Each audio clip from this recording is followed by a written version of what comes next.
Tulakaba is going to play some Minecraft. Tulakaba is going to punch a tree for wood. Tulakaba is going to mine some cobble. Tulakaba is going to kill a zombie good and hop and hop and hop and mine and dig a hole and jump inside and oh my god, look at the run. I think I look at that gun.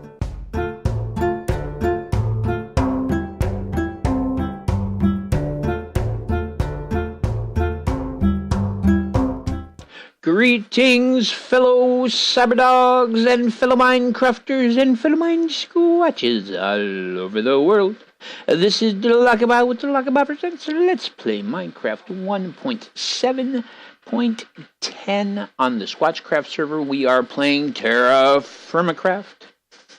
And I'll tell you what, guys, it's a good day to be on the server. The lovely moon is rising there. I hope by the flyby that you did, you've seen that here at Winterhaven, things have gotten rather big. So let's get back to our normal view, and let's get to work on exactly seeing what we got going on here. Munch some of this lovely peach. I actually need to go down and get a drink of water too, but let's head on down here, and let's start with what we already know. All right, let's head on in here. The last time I did any recording from here, all that was here was basically this room and this guy down here, this little area here, because we originally started out by digging into a clay bank here to get an original hidey hole. And down here we have all the stuff we're going to need for our future tutorials. We've got some vinegar, we've got some tannin, we've got some lime water, we've got some brine. I need to get a drink of water, so I'm just going to step right out here because that sure is handy. There we go. But as you can see from out here, it's a fairly imposing edifice. Why don't we just circle around? Right here at this bottom gate, you can go up in between the buildings to go to the back side of the house, or you can enter the double gates here, and that's so that you can come through with a horse if you need to. If you get in an emergency, you got to get in on from this side, and you got to bring your horse with you. This right here is a cord strapped between some uprights, and we can hang food on here to dry, but we can also smoke food in a setup like this by having a fire pit. And so this is set up to smoke food. The food, it must be brined first. Up to the top here is the double door entrance that goes into the new foundry. This is the smithy here. And so this here, as you can see, is a foundry where we can do things like make multiple blocks of glass, cook multiple things of food, all of that kind of good stuff. And here I've got the proper ratios for setting up bronze, tin to copper ratio for regular bronze. For bismuth bronze, it's bismuth, zinc, and copper. It's an inferior bronze. And then black bronze, which is the best of the bronzes: gold, silver, and copper. 1 unit, 2 units of silver, 7 units of copper. And storage of our minerals here. We have the kaolinite and graphite that I brought back on a long journey to the south searching for it. So how I ended up here from our tutorials is, as winter was coming on, it became clear that there was going to be a little possibly colder winter than usual. And I couldn't leave my animals and stuff here in good conscience, to fend for themselves while I was off at South Haven. So South Haven is the little spot we built for our tutorials, and this is Winterhaven. And so here, if we come out of this side of the foundry, we've got some observation windows so we can check out back. Here, so we can look in on the pigs. And believe it or not, this started with a boar and 2 sows. And each sow gave birth to like 4 piglets. So, I mean, very quickly, they built up. After 2 bouts of pregnancies, basically, this is what you have. And the original 3 pigs I eventually slaughtered. But that right there is Cloud, and over in the corner is his sweetheart Rain, the other white horse, and that's their little baby who I have not named yet. And this baby, along with some other babies, are the reasons that I had to come back and spend my winter here working on building Winterhaven, because we had a bunch of babies on the way. Because among the things that weren't within the videos were me capturing and bringing back sheep and getting them all up to friendly levels and getting them bred, as well as bringing back burros. Because in the crossing from Hard Luck all the way down here, I came across a lot of animals, and so eventually I went and collected them. And the burros here, we actually started out with 6 burros, 3 males and 3 females. The females were Eeny, Meeny, and Miny, and then the males were Mo, Larry, and Curly. So Eeny, Meeny, Miny, Mo, Larry, and Curly. And unfortunately, Larry and Curly were lost in the line of duty. As I was making overland trips back and forth to Hard Luck and, for instance, to Squatchmoot and other places, which were long overland journeys, I faced a lot of peril. Stuff I was doing off camera, and unfortunately I lost 2 of the burros along the way. But Mo has proven to be indestructible. Haven't you, Mr. Mo? Mr. Mo, would you like some grain? Oh, he loves me. But these little guys right here, they are the offspring of Eeny, Meeny, Miny, Mo, Larry, and Curly. So at least their genetics and memories live on. And Mo has proven himself to be a very worthy companion. And as you can see, they're all tame. We can ride them. But all right, guys, let me through now. Excuse me. But so we had this little guy right here on the way. And, of course, Cloud was here and Rain was here, and you guys hadn't been introduced. This is a new guy. We've just started the process of acclimating him. But in addition to knowing that this little guy was on the way, I also knew that we had piglets on the way, a big number of piglets since we had 2 pregnant females, plus these guys over here. Hello, Isabella. Bully, do you mind? Back off. Bully. I'm sorry, Isabella. I've got to come through because Bully won't move. But so, Bully here is the husband of Molly over here, and they're the first 2 cows I brought back. And they are the parents of little baby Moo here. And then Isabella and Beauregard are the parents of little Moo Moo. Now, recently, they just had also this little guy here. So, because this is Moo Moo here. Hey, Moo Moo! See, they are completely acclimated. So, they're all good. But, this little guy right here, he's all brand new, and we haven't begun acclimating him yet. So, there we go. That's his very first food from our hand, so we can get him started being acclimated. But so as you can see, many, many babies were on the way when I made my initial trip, because I hadn't filmed any of it because I wanted it all to be a surprise to show all the animals and you know, their barn and stuff like that, so I'd only shown the inside of the house. Now, over here with the sheep, there's Fuzzy, Wuzzy, Wuzza, Fuzzier, and Wuzzier, and Margoth Darkwool. Hello, Margoth. Proud Papa, Mr. Margoth. Hello, Margoth. There you go. Wow, you guys are hungry. But as you can see, some of them are still being acclimated. Oh, look at that. You guys finally got old enough. Sorry, the incest is real. Wuzzier and Wuzza are brother and sister, so. And hello, Fuzzier. You're good.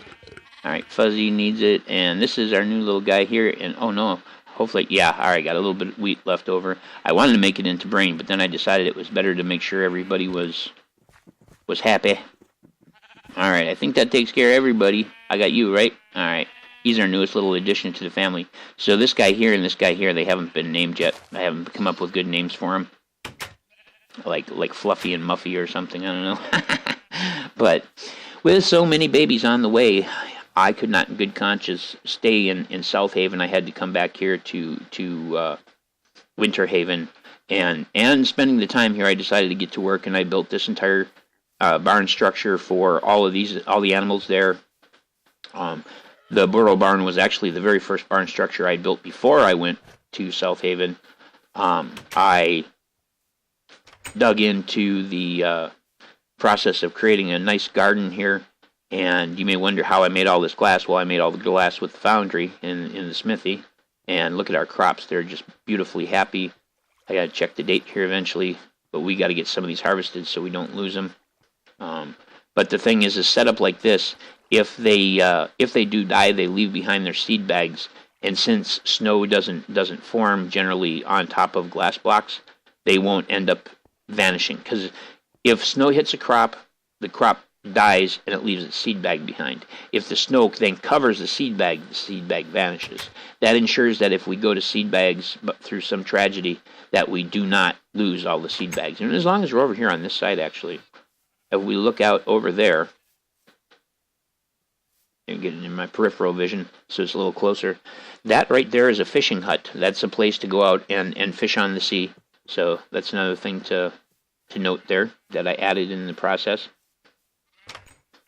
But now, so all of these fruit trees, when I was looking at what I needed to accomplish in order to continue the tutorials for you guys, I realized that there were some materials that I was definitely going to need, and everybody else was going to need as well. And those, for instance, are kaolinite and graphite, so that we can make crucibles by making fireproof clay, as well as getting enough of the other ores and things I need to continue along, and demonstrate how to make bronze and copper and all of that kind of stuff. So as I searched to find it, not only did I find some amazing places, but I also found various fruit trees along the way. And every fruit tree I found, I took my axe and I walked up into the canopy underneath and I chopped, ka-chop, like so. And sometimes when I went ka-chop, there we go, they dropped a sapling. In this case, it's actually a lemon sapling, or no, a banana tree sapling. And I already have some peach tree saplings from my peach tree orchard, because the Squatch Moot, which is a sacred place to the mine squatches on the server here. By the way, anyone who wants me to develop them a mine squatch skin and wants to be a mine squatch and come play as a mine squatch on the server here is welcome to do so. But at the Squatch Moot, there is a tall peak that goes up to just single stones and with a single block of dirt on top. And on top of it is a peach tree, and it was naturally occurring, which was the most epic thing. And so I planted some other trees in there, exercised a little bit of my supreme executive power as a server owner, and built that as a sacred area. But what I did is I went and chopped at the Peach Tree of Wisdom at the Squatch Moot, was able to bring three saplings back to plant here. When they grew up, I then chopped them and continued to propagate saplings as time went by. Now, unfortunately, the trip to collect these, as well as the cherry trees, which you can't tell they're cherries because they don't have any cherries on them right now, because each of these bear fruit at different parts of the year, and that's one of the reasons why I was happy to bring them back. But as I went, unfortunately, on the trip to bring back the Peach of Wisdom from the Squatch Moot, I lost. That's when I lost Curly, and I lost Larry on a trip. On the trip that allowed me to bring back the kaolinite and graphite that I need for tutorials.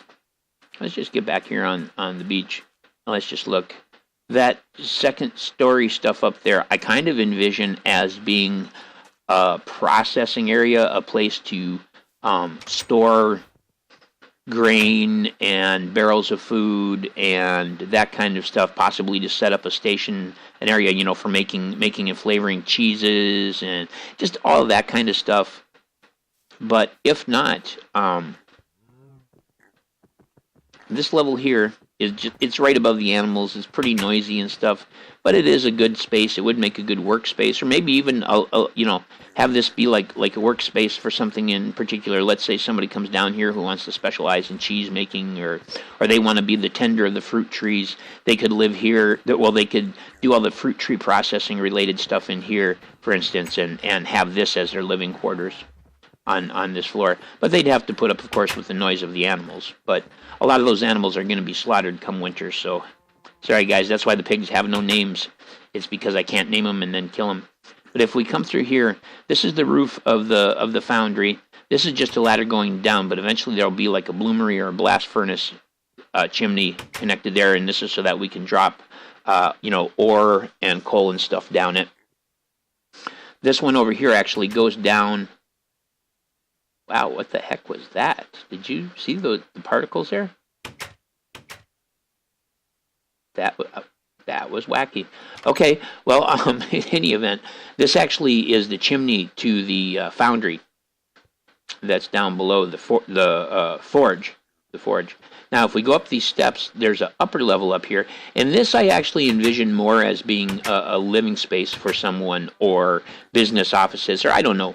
Make use of it. Like maybe this would be where. See, I'd like some people to possibly, if they want, like build in the area right down here near the ranch with their own ranches, or come in and work on the ranch here. Like I say, have someone who tends the fruit trees, and someone who tends the animals and that kind of stuff, and each one have their space. But I don't know. I haven't figured it out. I'm just thinking out loud mostly.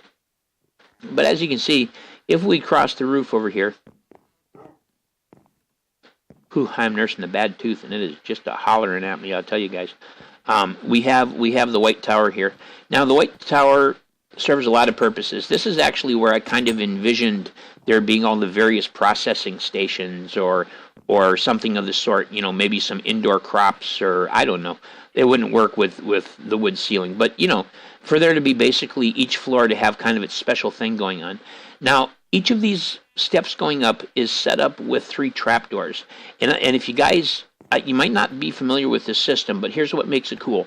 The first trapdoor gives us the room to hop up, okay, and it never has to open. The second 2 trapdoors must open in order to go up, but you only have to close the first one, because to go down, all you have to do is drop through and you keep right on going. So you can get down and out really fast if you need to run down and like defend somebody or something like that. And getting back up isn't a hassle, because you only got to deal with 1 trapdoor, click, and away you go. And so we go up here, same thing, 1 trapdoor. Oops, well, this room is just another big glassed-in room. Hop up and close that trapdoor. And zombies can't open trapdoors, and so any mob that spawns is not going to be able to climb up here and get out, except for a spider who could anyway. So it's like, this works good. But here we go, up at the observation deck. This is the first observation deck, just so we can look down, see all the orchards, and take a quick glance, make sure all the plants are doing okay and stuff. But we've got a door that continues in, just an enclosed stair here. Not really any purpose for this room here except as a stair. But again, we go up and we only have to deal with 1 trapdoor. And close it. And now you can see we've got a ladder up on this side which goes up to Hawk's personal residence. And here again we've got an observation deck. This one does not have a rail, because this is in case we've got to use our bow to handle enemies that are in close. So we can use our shift, and we can get right up to the edge and shoot freely at any mobs that happen to be too close. So that's very important. And that's also why this has got... So each of these has... You may not have noticed it initially, but each of these has something different going on to help quickly and easily distinguish which floor we are on. All right, but if we go on up here... Come on up. Here we go. This is the glass block room. Again, this is mostly for decoration. Like maybe I don't know. It's more of a entry or exit, again, to another level where we can get out. We can see and we can shoot, and our shots can carry out a little bit farther. Remember, this is all about, there could, like I say, there could be workstations in various rooms along the way, but I envision a couple of these rooms, like this glass block room, I kind of think of this as being the front porch of Hawkeye's quarters up here. I'm not going to snoop around. I just wanted to note that, you see, I had just recently put this in. The last time Hawkeye was here, all there was just the glass, and then I did this, and I know he was on last night sometime while I was not able to be on, so I'm sure he's seen the fact that I, number one, enlarged his space so he actually has a little more space up here, and then put that on so that he's got something nice looking. And Hawk, you can keep or remove the glass or do anything to that roof you want to. I just thought that you might dig that. So if you don't like it, feel free to change it. It will not hurt my feelings.